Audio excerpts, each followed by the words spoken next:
से क्षेत्रे ऋषया सोनकादय सत्रम स्वर्गाय लोकाय सहस्रा समुस्मायतः।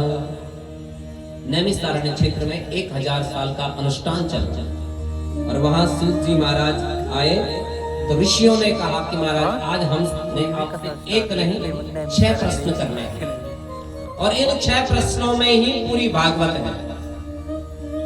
पहला प्रश्न तो यह है महाराज, जीव मात्र का कल्याण कैसे हो? मनुष्य अपना कल्याण कैसे करेगा इस संसार में? दूसरे, शास्त्रों का सार क्या है? शास्त्र तो बहुत सारे हैं और आजीवन लग जाएंगे तब भी शास्त्र पूरे नहीं होते, इनका सार क्या है? तीसरा है महाराज कि भगवान जब सर्व समर्थशाली है, कर्तुम अकर्तुम सर्वथा जगदीश्वर है, करने वाला कराने वाला सब कुछ वही है, तो वो अवतार क्यों लेते हैं? और अब चौथा प्रश्न है कि अगर वो अवतार लेते हैं तो उनके कितने अवतार हैं? पांचवा प्रश्न है कि जीवन का परम लक्ष्य क्या है, हम जीवन किस लिए जी रहे हैं?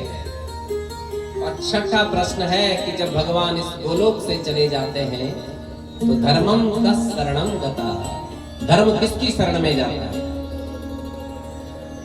ऐसे 6 प्रश्न किए। उन 6 प्रश्नों के सुनने के बाद सूत जी महाराज ने कहा पहले मैं अपने गुरु जी का ध्यान कर लूं जरा। कहते महाराज आपके गुरु जी कौन है? तो इस सृष्टि में आप सृष्टि का कर्म आगे सुनेंगे। सबसे पहले सृष्टि में कुछ नहीं था, वहां एक पुरुष की उत्पत्ति हुई, जल ही जल था, उसमें एक आयन आई, उसमें एक पुरुष प्रकट हुआ जिनका नाम पड़ा नारायण। बोले नारायण भगवान की। और उन नारायण की नाभि से एक कमल की उत्पत्ति हुई और उस कमल में ही एक पुरुष की उत्पत्ति हुई। वो जहां देखना चाहा उसका मुंह बन गया, 4 मुंह उसके बने, 5वां मुंह भी बना, फिर एक भगवान शंकर ने त्रिशूल से काट दिया।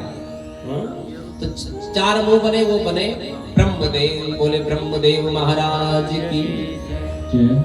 और ब्रह्मा जी के पुत्र हुए वशिष्ठ, वशिष्ठ के पुत्र हुए शक्ति और शक्ति के पुत्र हुए पाराशर जी।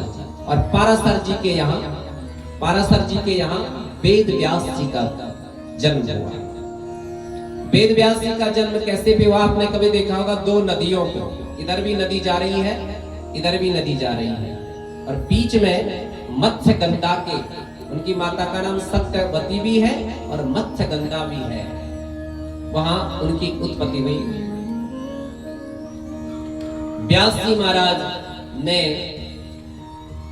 शास्त्रों की रचना की। तो व्यास जी के पत्नी का नाम इसमें अलग नाम है, अलग अलग पुराणों में अलग नाम है। जैसे अरणी, देवी भागवत में कहा देखा जाए तो उनका नाम अरणी है, यहाँ बिटिका है। तो अपनी पत्नी ने कहा कि महाराज अवस्था तो ढल गई, कोई संतान नहीं हुई। तो व्यास जी कहते हैं कोई बात नहीं, भगवान कृपा करेंगे।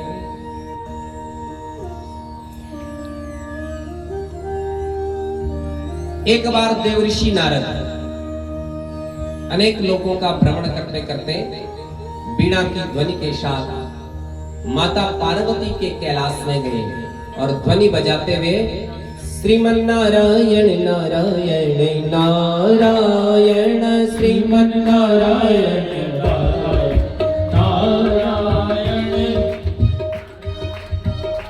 श्रीमन नारायण नारायण श्रीमन नारायण नारायण नारायण श्रीमन नारायण नारायण नारायण।